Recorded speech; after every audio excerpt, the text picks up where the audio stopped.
ओम। पूज्य संतोष श्रद्धेय विद्वज्जनों एवं मेरे आत्मीय भाइयों बहनों, सादर प्रणाम।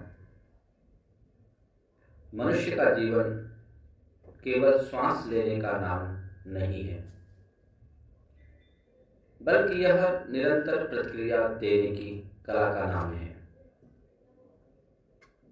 हमारे जीवन में प्रतिदिन अनेक परिस्थितियां आती हैं। कोई हमें सम्मान देता है, कोई अपमान करता है, कोई प्रेम करता है, कोई द्वेष। ऐसे में प्रश्न यह नहीं होता कि दूसरा हमारे साथ कैसा व्यवहार करता है। प्रश्न यह होता है कि हम उसके व्यवहार का उत्तर किस रूप में देते हैं। वेद, उपनिषद, महाभारत और महापुरुषों का एक स्वर में यही संदेश है कि बुराई को बुराई से नहीं, बल्कि अच्छाई से जीतो।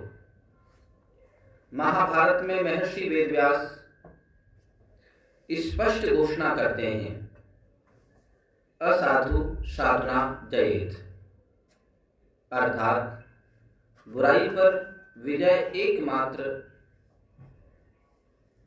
मार्ग अच्छाई है। आज का मानव क्रोध को शक्ति, बदले को न्याय और हिंसा को समाधान मान बैठा है। किंतु वेद कहते हैं, जो दूसरों को जलाता है वह अंततः स्वयं ही जलता है। क्षमा, शांति और करुणा को लोग दुर्बलता समझ लेते हैं, जबकि शास्त्र कहते हैं, क्षमा ही परमं बलः। आज के इस प्रवचन में हम यही समझने का प्रयास करेंगे कि बुराई का प्रतिकार कैसे किया जाए। क्षमा निर्बलता नहीं, महान शक्ति क्यों है, और क्यों केवल महान आत्मा ही बुराई को अच्छाई से जीत पाती है।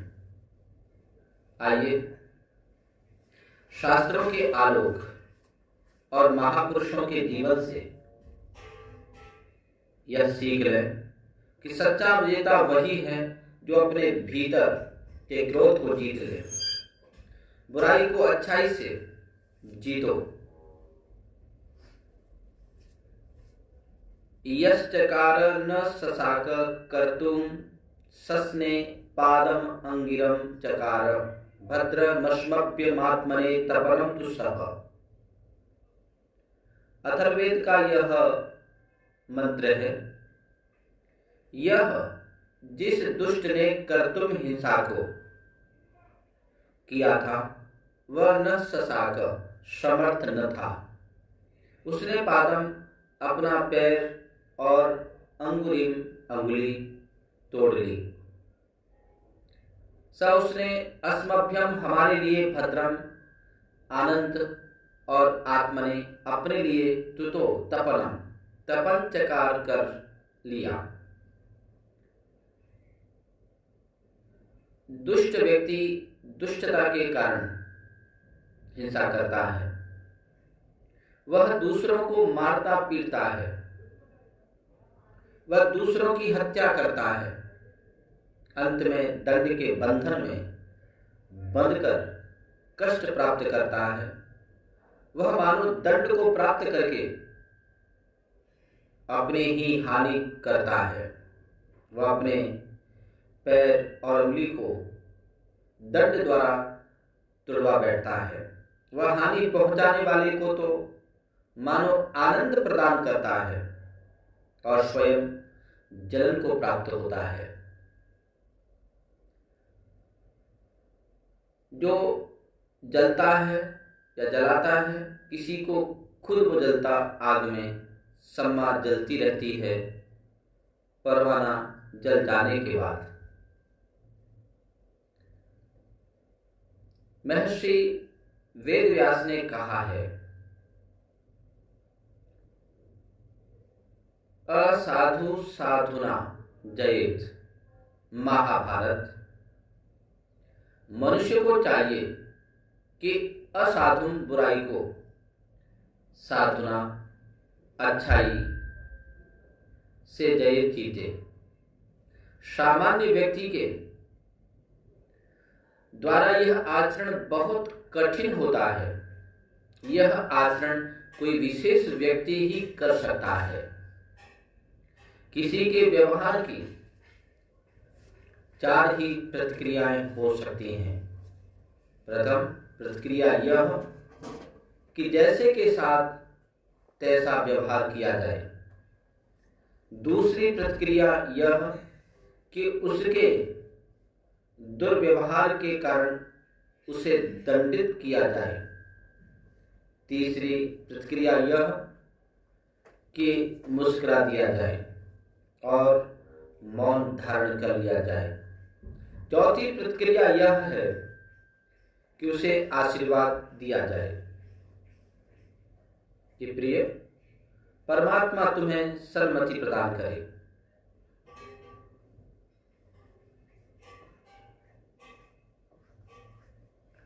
कि प्रिय, तुम्हें परमात्मा सदगति प्रदान करे, सदमति प्रदान करे। यह 4 बातें हैं। वास्तव में दूसरों के व्यवहार के प्रति हमारी प्रतिक्रिया क्या होती है, इसी से हमारे व्यक्तित्व का मूल्यांकन किया जाता है।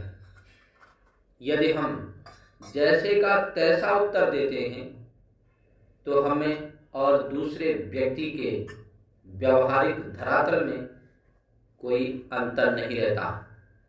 हम दोनों समान धरातल पर उतर आते हैं।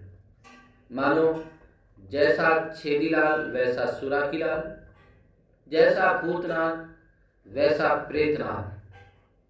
यदि तुझे कोई माँ की गाली दे और मैं उसे बहन की गाली दूं, तो फिर उसमें और मुझ में क्या अंतर रहा। यह सामान्य जन का व्यवहार होता है। दूसरी प्रतिक्रिया होती है क्रोध।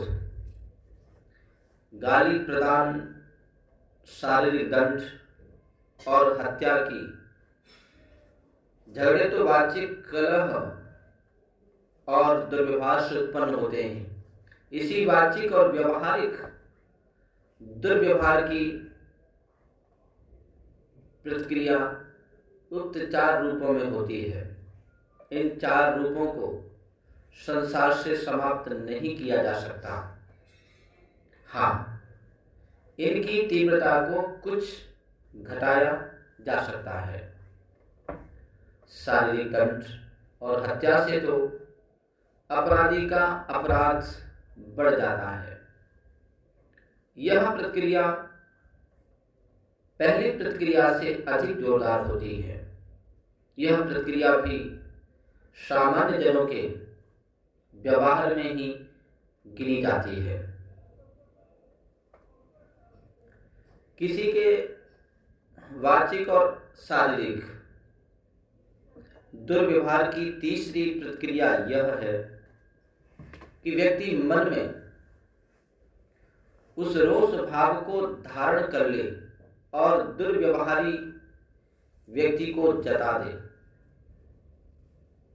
यदि वह त्रुटि स्वीकार कर ले तो ठीक, नहीं तो उसके कानों तक अपना रोष तो पहुंच ही गया। इससे व्यक्ति कई व्यवहारिक दोषों से बच जाता है, जिनकी गणना सामान्य जनों को यही मार्ग अपनाना चाहिए। चौथी प्रतिक्रिया है विस्मरण और क्षमा प्रदान की। क्षमा प्रदान की महिमा तो संस्कृत साहित्य में बहुत कही गई है। इस पर अनेक श्लोक प्रस्तुत किए जा सकते हैं, परंतु केवल एक श्लोक देना ही पर्याप्त समझा जा रहा है। क्षमावतामयं लोकः परश्चैव क्षमावताम् इह सम्मान गच्छन्ति परत्र च शुभां गतिम्। अर्थात यह मर्त्यलोक यानी मृत्युलोक भी क्षमावान सज्जनों के लिए ही है तथा परलोक भी क्षमाशील सज्जनों के लिए है, क्योंकि क्षमावान लोग इस लोक में आदर पाते हैं और परलोक में उत्तम गति को प्राप्त करते हैं। परंतु सामान्य जन क्षमा को निर्बलता, कमजोरी मान लेते हैं। एक क्षमावतां दोषो द्वितीयो नापे पद्यते यदेनं क्षमया युक्तमशक्तं मन्यते जनाः। क्षमावान सज्जनों का केवल एक ही दोष है, दूसरा कोई नहीं हो सकता। वह एक दोष भी यही है कि क्षमावान पुरुष को लोग अशक्त और कमजोर मानते हैं। इसी धारणा का खंडन भी किया गया है। सो अस्य दोषो न मंतव्य क्षमा ही परमं बलम शांति खड़ग करे यस्य किम कर्ष्यति दुर्जनः। क्षमा को क्षमावान लोगों का अवगुण नहीं मानना चाहिए, क्योंकि क्षमा परम बल है। क्योंकि शांति रूपी तलवार जिसके हाथ में होगी, दुर्जन उसका क्या कर सकता है। क्षमा का मार्ग केवल साधुओं, संतों, योगियों और महापुरुषों का मार्ग है। यह राजाओं, शासकों और समाज व्यवस्था को स्थिर रखने वाले अधिकारियों का मार्ग नहीं है। इस संदर्भ में एक श्लोक दिया जा रहा है। क्षमा शत्रौ च मित्रे च यतीनामेव भूषणम् अपराधिषु सत्त्वेषु नृपाणां सैव दूषणम्। शत्रु और मित्र को क्षमा करना यतियों का आभूषण है। यदि राजा अपराधी लोगों पर इसका प्रयोग करेगा तो वही दूषण हो जाता है। राजा को चाहिए कि अपराधी लोगों को क्षमा न करे। जैसे को तैसे का उदाहरण अमेरिका के प्रसिद्ध व्यंग्यकार मार्क ट्वेन अपने एक पड़ोसी से एक पुस्तक मांगने गए। पड़ोसी ने कहा, मित्र ट्वेन, मुझे पुस्तक देने में कोई आपत्ति नहीं है, मगर इस पुस्तक को तुम्हें मेरे कमरे में बैठकर ही पढ़ना होगा, क्योंकि मैं अपनी पुस्तकें अपने इस कमरे से बाहर नहीं ले जाने देता। कुछ दिनों बाद ट्वेन के वही पड़ोसी उनके पास पहुंचे और झाड़ू मांगने लगे। ट्वेन बोले,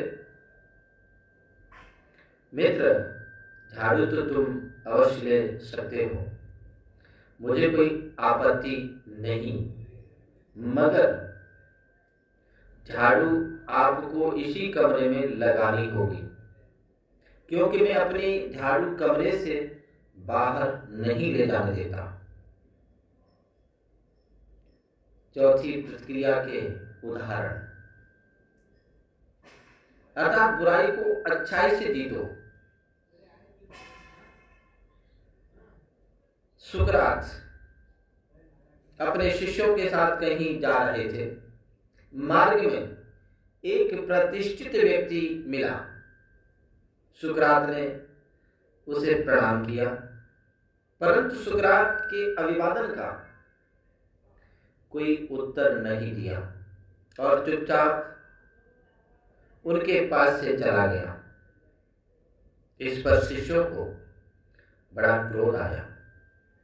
वे उस असभ्य व्यक्ति को दंड देना को उतारू हो गए।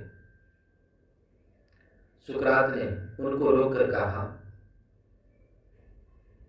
यदि कोई आदमी गंदे वस्त्र पहने हुए तुम्हारे पास से गुजरे तो क्या तुम उससे नाराज होकर उसे मारने पीटने लग जाओगे? असभ्यता तो गंदे कपड़े के सदृश है, जिसे कोई भी भला व्यक्ति पहनना पसंद नहीं करेगा। यूनान के दार्शनिक सुकरात किसी सभा में भाषण दे रहे थे। लोग बड़े ध्यान से उनकी बातें सुन रहे थे। इसी बीच सभा से एक व्यक्ति खड़ा होकर मंच के पीछे आ गया। एकाग्रचित्त होने के कारण किसी ने उस व्यक्ति की ओर ध्यान नहीं दिया। अवसर देकर वह व्यक्ति मंच पर चढ़ा और सुकरात की पीठ पर एक लात जमा दी। चारों ओर से आवाज आने लगी, पकड़ो पकड़ो, इसे जान से मार डालो। कुछ लोग उसे पकड़ने के लिए मंच की ओर लपके। इसी बीच सुकरात ने लोगों को मंच की ओर आने से रोका और सभी से शांतिपूर्वक बैठने का आग्रह किया। लोग यह सोचकर शांत हो गए कि शायद सुकरात स्वयं इस व्यक्ति के लिए कोई सजा सुनाएंगे। सुकरात ने लोगों का धैर्य बनाते हुए जहां से अपनी बात छोड़ी थी वहीं से फिर शुरू कर दी। यह देख लोग बीच में ही खड़े होकर मांग करने लगे कि पहले आप इस दुष्ट व्यक्ति का फैसला कीजिए जिसने आपको लात मारी है। सुकरात ध्यानपूर्वक लोगों की बात सुनते रहे। फिर कुछ मुस्कुराते हुए बोले, भाइयों, यदि कोई गधा आपको लात मारे तो क्या जरूरी है कि आप भी उस गधे को लात मारें? यह कहकर सुकरात ने पुनः अपना भाषण शुरू कर दिया।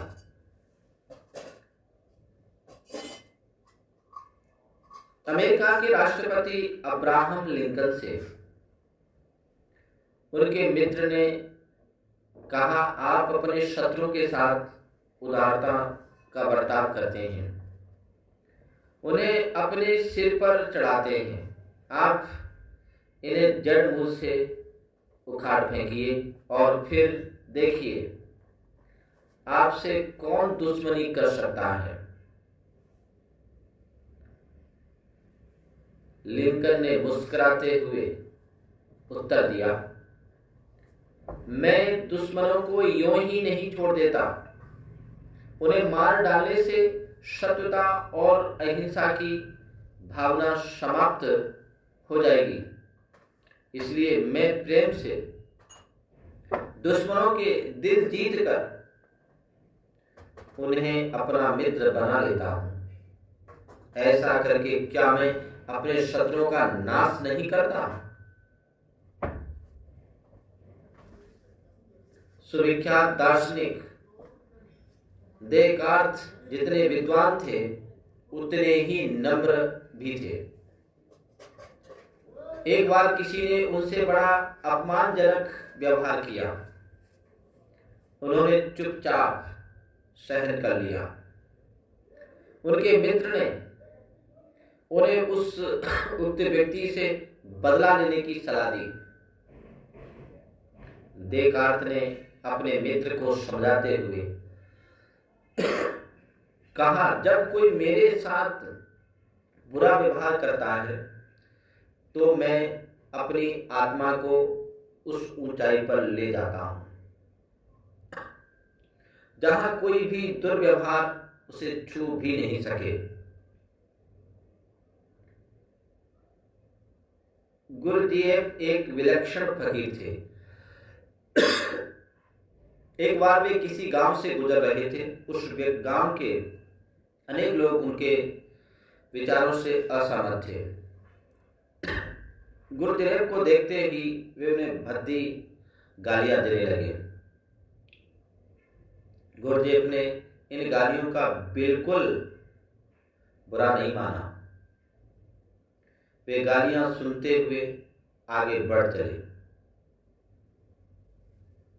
गाली देने वालों को बेहद आश्चर्य हुआ। उन्होंने गुरुदेव को घेर कर पूछा, महाराज, हमने आपको इतनी गालियां दी, लेकिन आपने उसका प्रतिकार क्यों नहीं किया?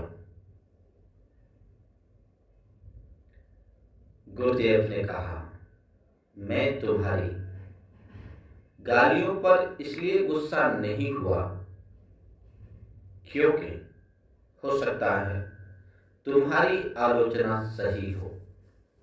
मैं आश्रम जाकर इस पर विचार करूंगा, फिर कल तुम्हें उत्तर दूंगा। अगले दिन फिर गुरुदेव उस गांव में गए। उन्होंने गांव वालों को बुलाकर धन्यवाद देते हुए कहा कि तुम लोगों ने कल मेरी ठीक आलोचना की थी। मैं आज से अपने उन दुर्गुणों को भी छोड़ने का प्रयास करूंगा। गुरुदेव ने के इस आचरण से गांव वाले उनके सामने श्रद्धा से नतमस्तक हो गए। चीन के सम्राट मगफू को सूचना दी गई कि उसके विरोधियों ने विद्रोह कर दिया है। तत्काल उनका दमन करने के लिए चल दिया और प्रतिज्ञा की कि मैं उनको समूल नष्ट करके राजधानी लौटूंगा। त्यों ही वह विद्रोहियों के निकट पहुंचा। उन्होंने अधीनता स्वीकार कर ली। राजधानी में लोगों का विचार था कि सम्राट विद्रोहियों से बड़ा भयंकर बदला लेगा,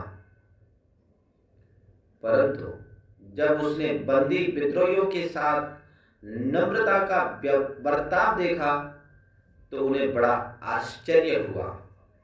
सम्राट से प्रधानमंत्री ने कहा, राजन, क्या अपनी प्रतिज्ञा का पालन आप इस प्रकार कर सकते हैं?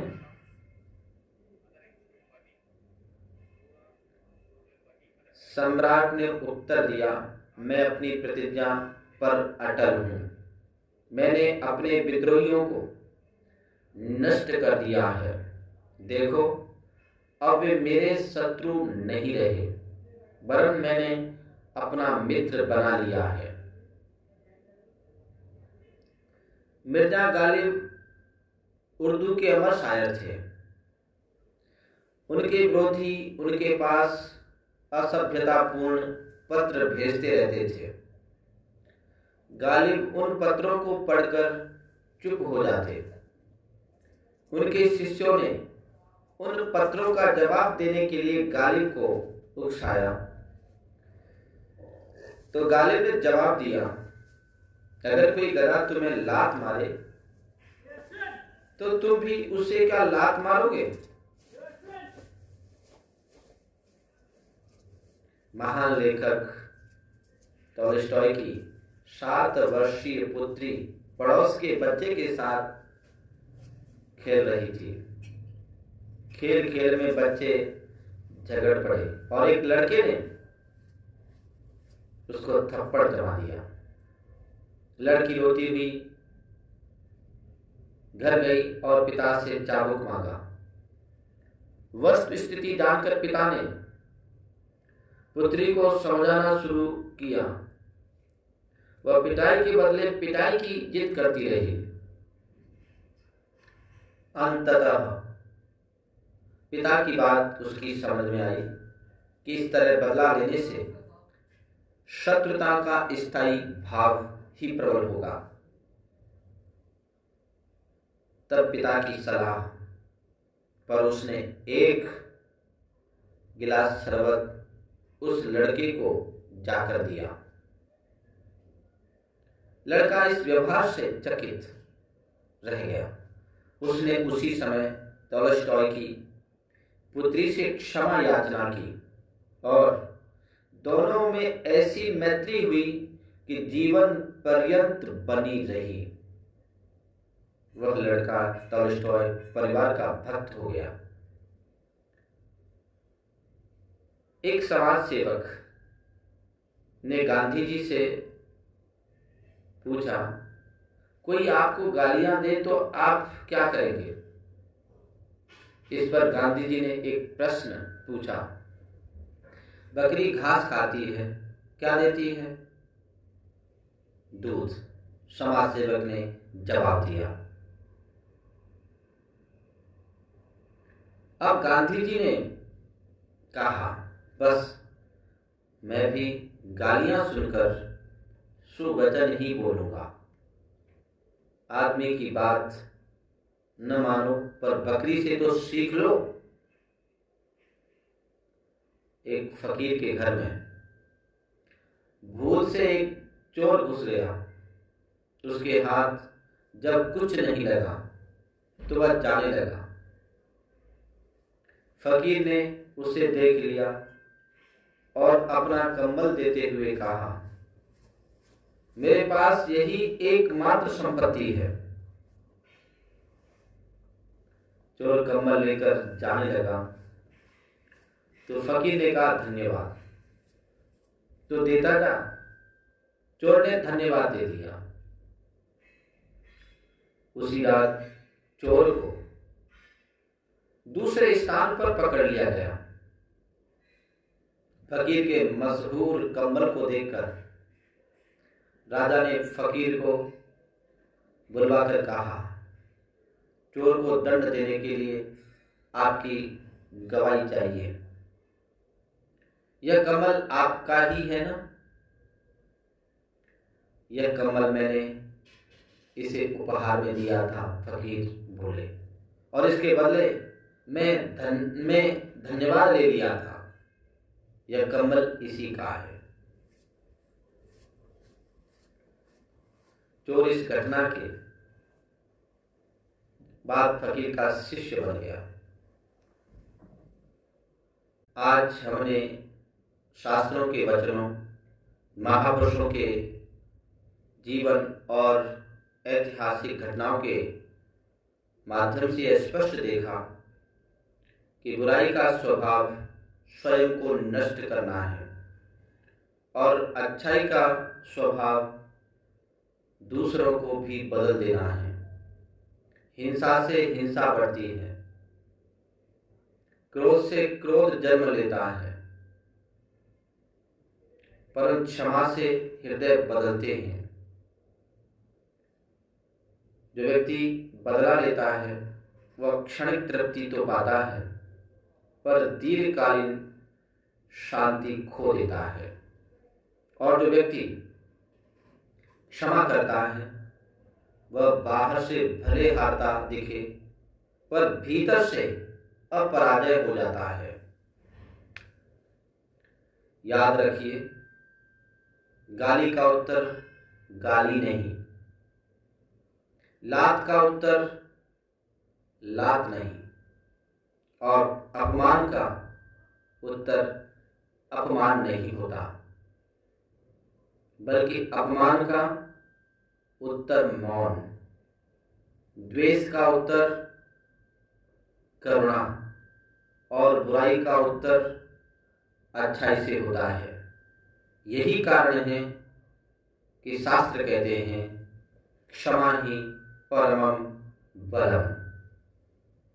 क्षमा सबसे बड़ा अस्त्र है और शांति सबसे तेज तलवार।